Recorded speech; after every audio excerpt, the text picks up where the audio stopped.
This is a Momentum Media production.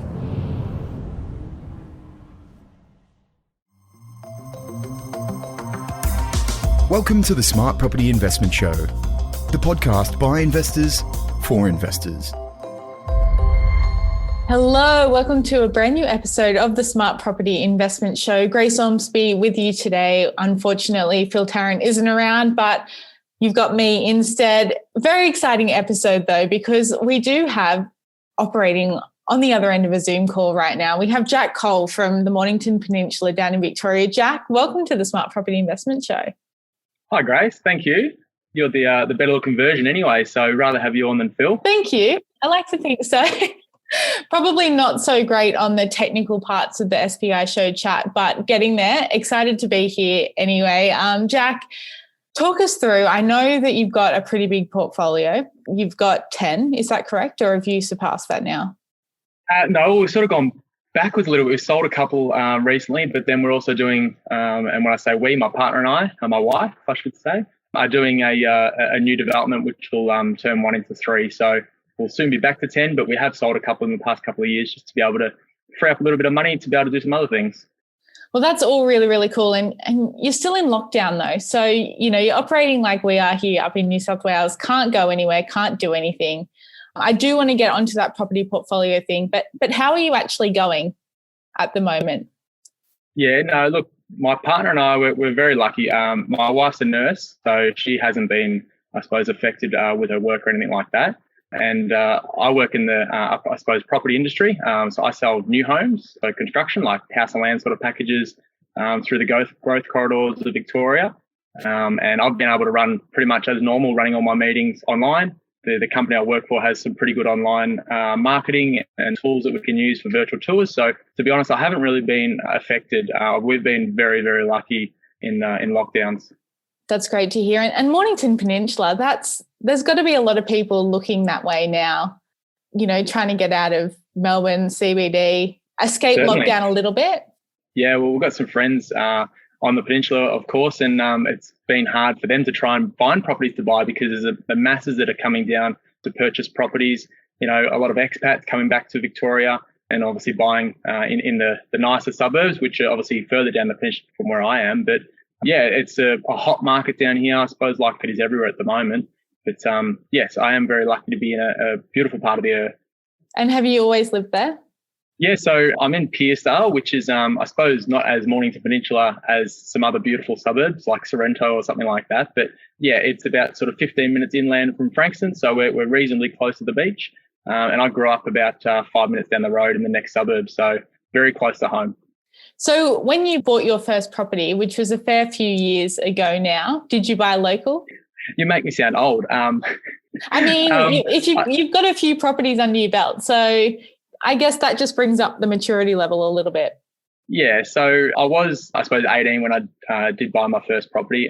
All the properties that myself and my wife have purchased over the years have been in Victoria, and we haven't purchased anything outside of Victoria.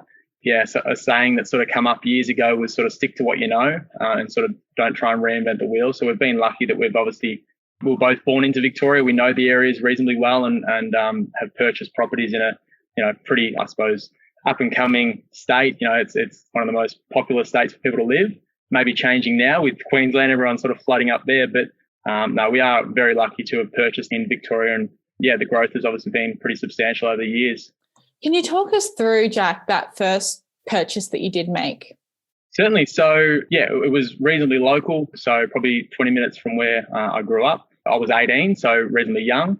I don't know why I wanted to get into property. I finished year 12. I didn't do all that well, but I did finish year 12. I wanted to be able to tick that off. I knew that I didn't want to go to university. It wasn't something I was interested in.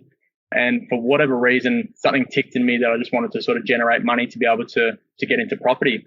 You know, my dad was starting to get into property at that sort of stage. He'd purchased a couple of investments and I suppose I was, you know, like most young people, sort of following their father's footsteps. So I sort of took that as what I was meant to do. And yeah, so I purchased my first property 18. It was a piece of land and wanting to build a house on it. So I suppose you'd say a house and land package as such. And whether it was luck or whether it was meant to be, but I purchased it. The titles came through about 9 or 10 months later. And by the time the land actually settled, I'd probably made about $20,000. And as an 18-year-old, I was like, what is this? This is amazing. I was sort of hooked as soon as that sort of happened. And I was like, so what, you can put a deposit down and then you wait. You don't have to spend any more money. And then suddenly you've made money. I thought that was pretty amazing. And that sort of, I suppose, sparked something inside of me, and I went on from there. What year exactly was that? That would have been 2008. So around GFC, all that time of things going a little bit pear-shaped for a lot of people. That would have been even cooler. So super naive, young and dumb. I wasn't even aware of obviously that sort of side of things, and the fact that we'd just gone through a massive sort of recession and so much sort of changing. And I was not even, I was clueless. And that's probably the best thing that happened, the fact that I wasn't aware of what's sort of gone past. Because obviously from sort of 2010 onwards, we'd seen like a massive growth through Australia and Victoria. And I just thought that was normal. I honestly thought that was normal. My old man told me, that property doubles every 7 years. And that's obviously what's happened, which has been fantastic. But I just thought that was absolutely normal.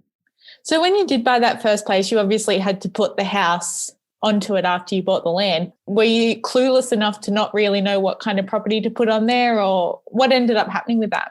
Yeah, certainly. So I still remember the figures. It was a 730 square metre piece of land, which, in Victoria now is pretty hard to find. And it was $167,500. Wow. And I ended up just going around looking at some builders, wanting to get the cheapest build I could. I wasn't going to live in it. I made the choice to not chase the first home owner grant. I thought it was a better choice to stay in my current circumstance, which was living with mum and dad. And obviously, use it as an investment. At that time, the market was heavily pointed towards negative gearing. And that was what, the seminars that I started to go to, the seminars that my father had gone to, that was sort of what was sold to us. That's the reason I bought, I suppose, a house and land. But it was a nice little 4-bedroom home. I think it was about 26 squares, so it's a decent size. And it's been doing really well ever since. And that was it. So you've still got that one? Yeah, kept it. We've got some long-term tenants in there now. They've been there 6 or so years, and don't really hear too much from them. They're pretty happy, so just set and forget. Good on you. Is it still negatively geared, or I guess there's a lot more in the portfolio to talk about beyond that, but what are you chasing with that original property at the moment? So, when I purchased it, as I said, it was probably, I suppose, negative gearing. That was what I was told. That's all I knew. And that's the reason why I purchased that, because I suppose I could potentially get more growth, more long-term capital growth out of that than I would in terms of, positive gearing or anything like that. I did draw down on it and refinance and use that to go into my next property. So I sort of worked out that was the way to go. It had gone up in value once I'd completed the build. And then with a little bit of savings, I was sort of working, 2 or 3 jobs on the side.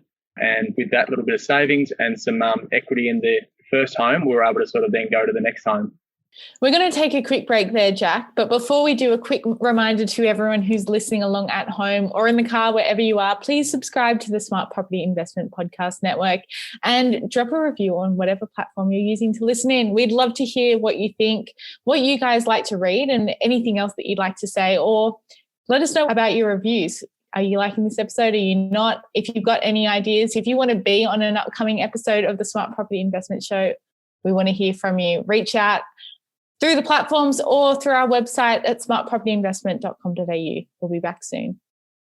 Welcome back to this episode of the Smart Property Investment Show with Jack Cole down in Victoria. We are still operating very much in a COVID-safe manner, doing all of these via Zoom at the moment, which is an interesting experience in itself. And I want to get to, Jack, your experience with COVID and what that's been like as a property investor. But before we do, we've just talked about your first property. What then happened, and how long was it before you actually started looking at a second one?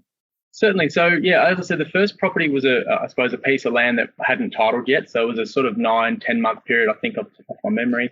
And then the construction period. So I think that had sort of completed around 2010 off the top of my head. And I think it was around 2 years later or maybe 12 to 18 months later that I then purchased another piece of land a little bit closer to where we are in a really nice suburb, or turned into a nice suburb. Yeah, same sort of, I suppose, theory: buy a piece of land, build a house on it, and hope that it goes up in value. As I said, I was pretty much young and dumb, and that was what I was going with.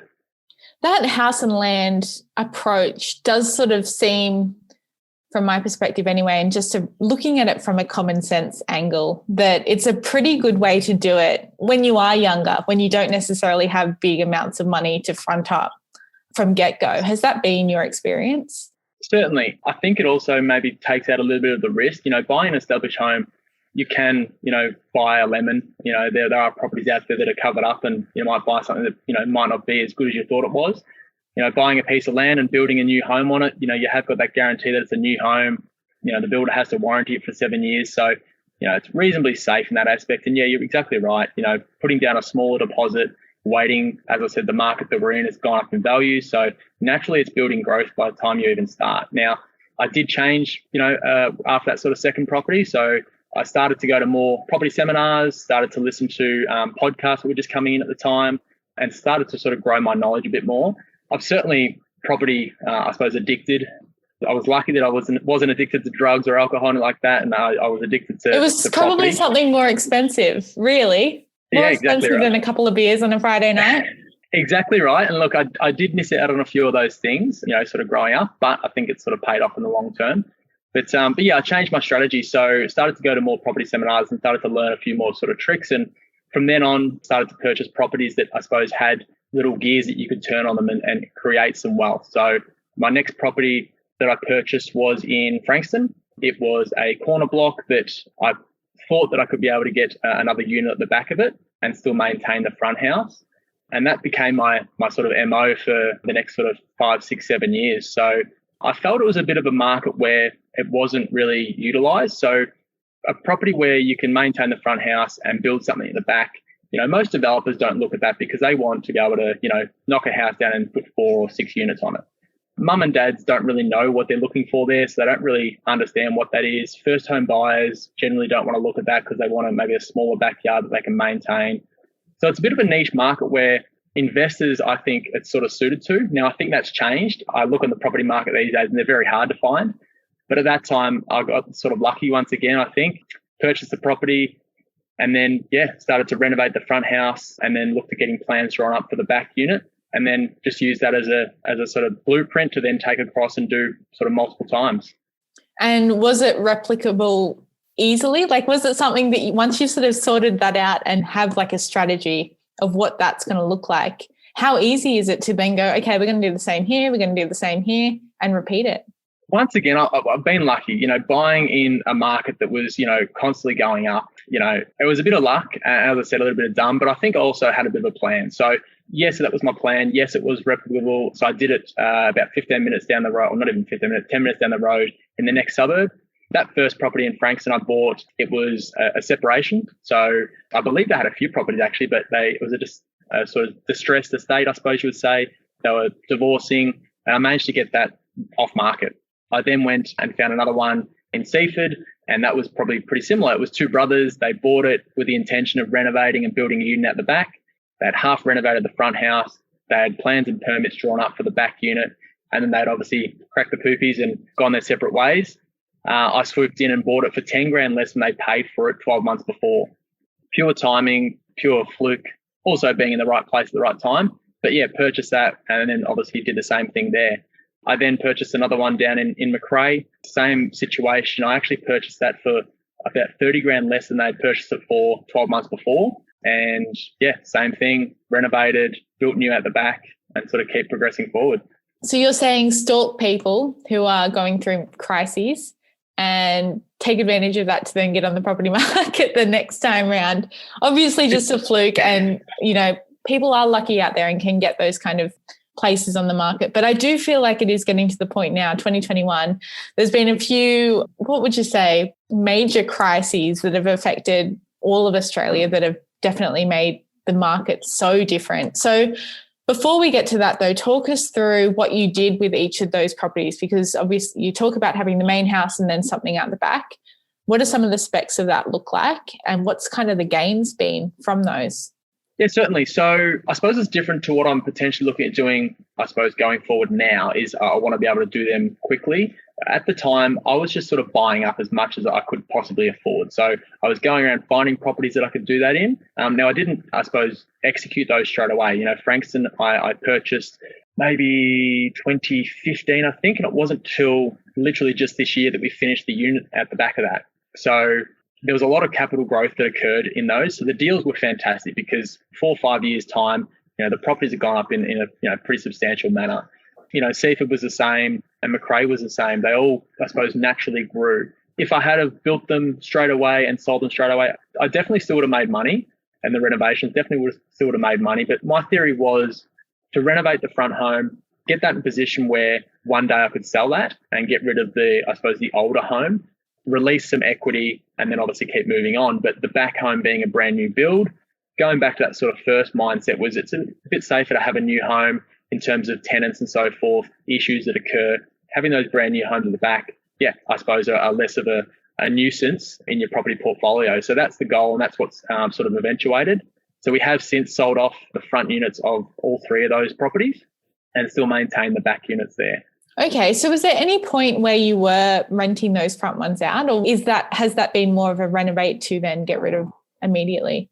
No, certainly. So, rented them out straight away, got tenants in there and let them stay there until a point where I then wanted to, I suppose, generate some growth. So what I said earlier about sort of pulling some levers, that was one of the levers that you can pull. So, renovate the home. Most renovations are, reasonably basic renovations, just, lick of paint, redo the floors, zhuzh it up a bit. And then we can obviously sell them, release some equity, and then whether I buy another property or whether we then use that to build the back units. And in different examples, it's been sort of a multitude of both. And on that point of the drawing out the equity of the homes, what's that process been like? How many of them have you actually relied on to be doing that? And how often are you doing it simultaneously? Because it sounds like there's a few projects kind of on the go and in the works. So how do you kind of plan for all of that? Yeah, certainly. Planning financially has been me just literally working my absolute butt off to try and make as much money as I can to be able to keep moving forward. I don't know why I have this bug. It's just what I love. I had a goal when I was 18. It was a stupid goal. I don't know why. Maybe it was about 20 maybe, but I wanted to have 10 properties by the time I was 30. That was the goal. It was stupid. I don't know why I wanted to do that, but that was what I wanted to do. Can't have been that stupid, knowing what I know. Stupid in the sense that it's so far-fetched. So most people out there obviously, generally buy one property or they maybe do one investment. But to sort of go to that extent, I think at that age was a bit far-fetched. I think you also got to have, plans in place. And although it wasn't a plan, it was maybe a goal. Yeah, obviously, if you don't set those goals, you'll never achieve them. It's not been easy. My partner's been obviously massive in supporting what I've been able to do. She's renovated, moved probably a dozen times. We both lived with my parents until we were 26. So we didn't move and have our own home until then. We've been together since we were 18. So we've been together 12 or 13 years now.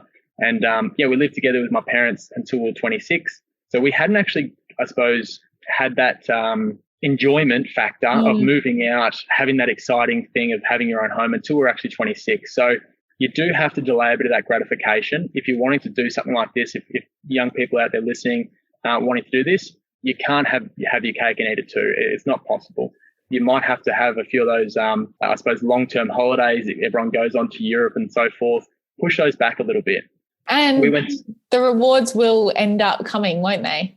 Yeah, so the whole point of doing this, the whole reason doing this, I don't want to be a millionaire, billionaire, anything like that. That's not why I've done this. The whole point is that I want to be able to enjoy my family. We don't have any children yet, but we certainly hope to in the soon future. And I want to give them the best upbringing I can give them, but I also want to be able to enjoy it with them. There's so many people out there that work till they're 60, 70 and even further and don't have that time to enjoy it. So I figured if I work my absolute butt off, we might be able to change that up a little bit and enjoy the time with them in the long term. Sounds like a great plan, Jack. And you've obviously crunched a lot of numbers to get to the point that you're at now. So as we do stand now in 2021, where are you looking to finish up with your property journey? What are you looking to actually achieve? Yeah, certainly. So we wanted to achieve a goal that we had, which was buy our long-term property. So we wanted to live in, as I said, we lived in from the age of 26 until the start of this year. So about 6 months ago, 8 months ago, we lived in renovators, dilapidated homes. We lived in everything. And were you living in the properties that you were buying as investments? Well, not until later on. So as I said, we stayed at home until we were 26. Yeah. So stayed with mum and dad out in the shed. They had a couple of acres, so we're out in a shed out there. Stayed there till 26, moved out of home, moved into the homes and sort of started to renovate and then sort of move on to the next one. So we're always living in renovators' delights. My partner, she has put up with a lot. And, sometimes it's not as good as it all sounds. It obviously sounds like it's been easy, but it hasn't. At no point have we, I suppose, found it easy. It's been a bit of a battle, but it's a good battle. So we had a goal that we wanted to buy our forever farm, I suppose, as soon as possible. And that occurred earlier this year. So we purchased a nice little hobby farm here in Pearsdale.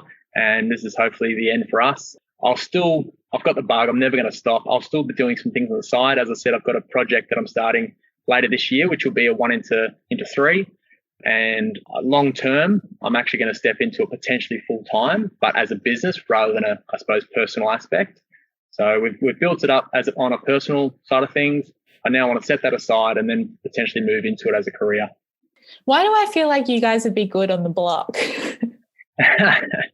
She's very, very good with design and colours and all that sort of stuff. I've got no idea, so I don't profess to know any of that. So the structural side of things, though?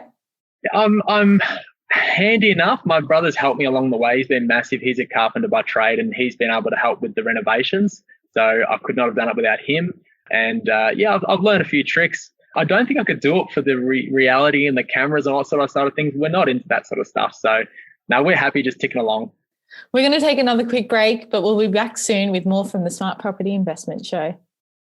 Welcome back to the Smart Property Investment Show, where I'm talking to Jack Cole down in the Mornington Peninsula, which is a lovely part of the world, Jack. I'm very jealous sitting here in my apartment in Sydney, not able to go outside. But you guys are in lockdown too, so I'll keep that in my mind as well. But obviously so much has gone on in the last 2 years alone. How has that affected your thoughts with the property side of things and investing and looking at new opportunities? And then even as well, it would have been a bit risky. I don't know whether you would have thought that too, but to be buying a forever home in this kind of period of time. Talk us through the thought process that you've sort of been through for the last 2 years. Certainly. So just before it all happened, we actually had finished up building in Seaford, building the back unit, and we'd finished the renovation and we were putting the home up for sale.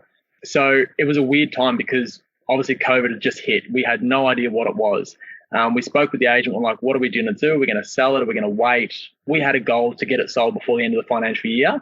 So I think it was around maybe Feb, March when COVID sort of came in. We thought, let's just chuck it up, see what happens and see if we can, sort of sell it. The first couple of weeks was, dead as a doorknob. And then I think when people become accustomed to COVID and the fact that we may not be getting out of it as quick as we sort of once thought, I think the world moved on. And the property market's shown that over the last few years that even big things like, a pandemic, it's not going to stop the property market in Australia. So we sold, and then we were going to move into another property to potentially sell that. Now, the good times and the bad times of investing, but also of COVID. So the tenants that were there, they hadn't paid for, I think about 3 months they hadn't paid. So we were just trying to get them out. We were going to move into there to live there for a little while as, I suppose, a bit of a trick to maybe get them out. We were going to take that up.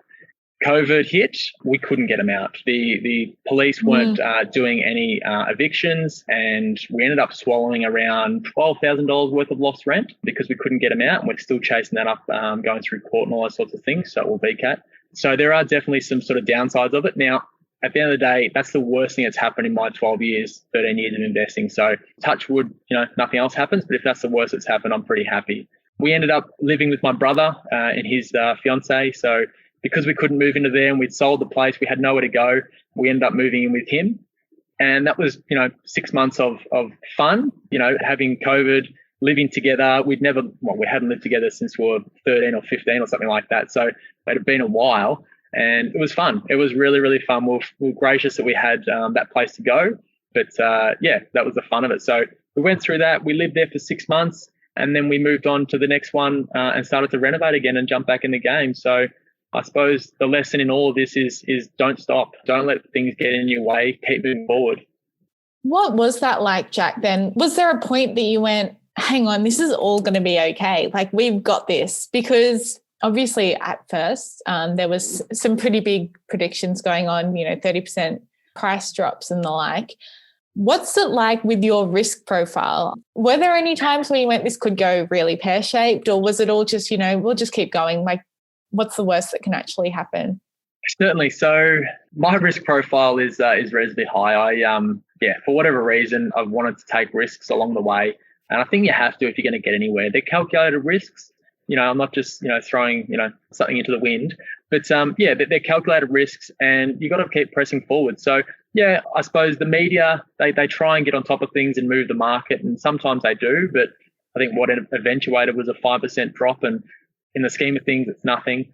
I couldn't foresee the drop that they were talking about. It doesn't make sense when so many people want to live in Australia and Victoria. There's a shortage of houses. Why are the prices going to drop? Prices, it's all supply and demand. If the demand obviously, sort of stops and the supply is, really high, then obviously the prices are going to drop. But when the demand is still reasonably strong and the supply is not very strong, then you're still going to have that sort of growth. So I think you can get caught up in the media, and I would highly recommend people don't get caught up in the media. Do the research outside of the media, whether it's through podcasts or whether it's through mentors that you might have, but don't always listen to the media. Did you think when you first started investing, obviously you talked about doing it all quite locally, but no one could have thought, I guess no one could have really predicted just how much spread we would have seen out to the regions. What's your capital growth been like, if you don't mind me asking?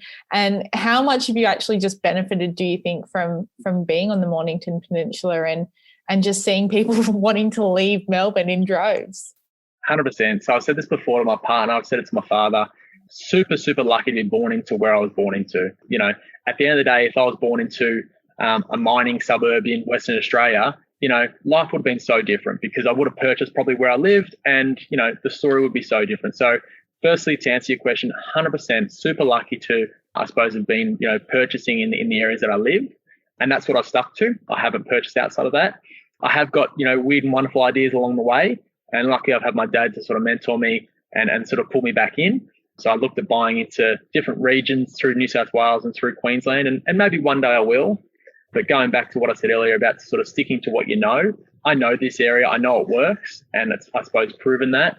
In terms of capital growth, if you want the hard and fast figures, I think at the moment we sort of own about $6.5 million worth of property, and we owe about sort of $4 million worth. So there's a couple of million in sort of growth that's occurred. Some of that's through obviously generating growth ourselves through renovating and subdividing, and some of that is definitely just through the fact that people want to live in Victoria. Which is a great and exciting point to be at in your property journey, I'm guessing. Where is it to from here? You've alluded to, a project where you're looking at splitting something into 3. What's the next step for you? Is it that move into property investing full time, or is that still a little bit further down the track? Yeah, certainly. Good question. So the next property that we're going to be doing is the last property that we have that hasn't been, I suppose, generated. So it's the last one we haven't subdivided. So that'll be the last one of the properties that we hold. And then it will be whether I do decide to get into it as a career. And I think that's definitely the way I will end up going. The career I'm in at the moment, selling new homes, I'm reasonably successful at that. I've done that for 6 years now and in the sort of maybe top 3% of the market in doing that. So the hard thing is giving that up. It's reasonably lucrative and I do make a decent income doing that. And that's going to be the trick and when to call it. I'm going to be doing some things on the side, potentially JVing with some people, with some money partners and maybe getting a few development sites underway on the side. And if that sort of works out over the next coming years that I'm able to step into it full time, then that's definitely the goal. I talked about wanting to have children and wanting to have a lot more time for them. Well, I think I can do that and do both. I think I can still have a business, generate, an income and wealth, whilst also, I suppose, giving my future kids the time they need and my wife the time she needs. So I'm trying to get that sort of, happy medium. Sounds like a good plan, Jack. And it will, when you're going into more of the development side of things, it's obviously a complete different ballgame and probably a conversation for another day, really. But before you do go, when you're on that development side, is it a shift in mindset, do you think, to, more to that capital growth, immediate value adding kind of thing, or will you still be looking to rent things out, hold on to stuff and build up a portfolio that way? No, I think I want to, I suppose, keep them separate. I've mentioned that, what we've got now, what we've built, my partner and I, is ours. That's not going to be touched. That's going to be set aside, and we don't want to risk that. So I definitely want to do it separately. And I think, the first 12, 18 months, 2 years, it's just going to be, I suppose, sort of turning them over, repaying, I suppose, the investors that we potentially take on. and then, turning into something bigger in the long term. I'd love to step into developments that are maybe a bit bigger than the 2s and 3s that I've been doing, maybe stepping into sort of the 4s, 5s and 6s.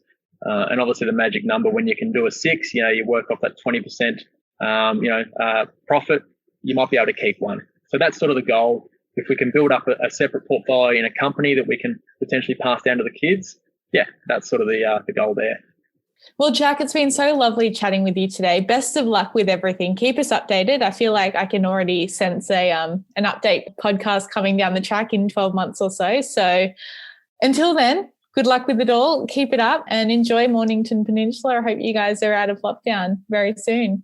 Thanks, Grace. I appreciate your time. And like everyone, I'm probably just another podcast lover. So I do love listening to your podcast with Phil on there. So, I'll look forward to hearing this one. Well, keep an eye out. And to everyone who is listening at home, keep an eye on the next podcast. It'll be out in a couple of days too. More properties, more investment and all of that. So if you do have any questions for anyone here at the Smart Property Investment team, reach out at editor@smartpropertyinvestment.com.au. As I said earlier, stay up to date with us on our social media at Smart Property Investment. We're on Facebook, Twitter and LinkedIn. Until next time, stay safe and well. Keep enjoying property. Bye-bye. The information featured in this podcast is general in nature and does not take into consideration your financial situation or individual needs and should not be relied upon. Before making any investment, insurance, tax, property or financial planning decision, you should consult a licensed professional who can advise whether your decision is appropriate for you. Guests appearing on this podcast may have a commercial relationship with the companies mentioned.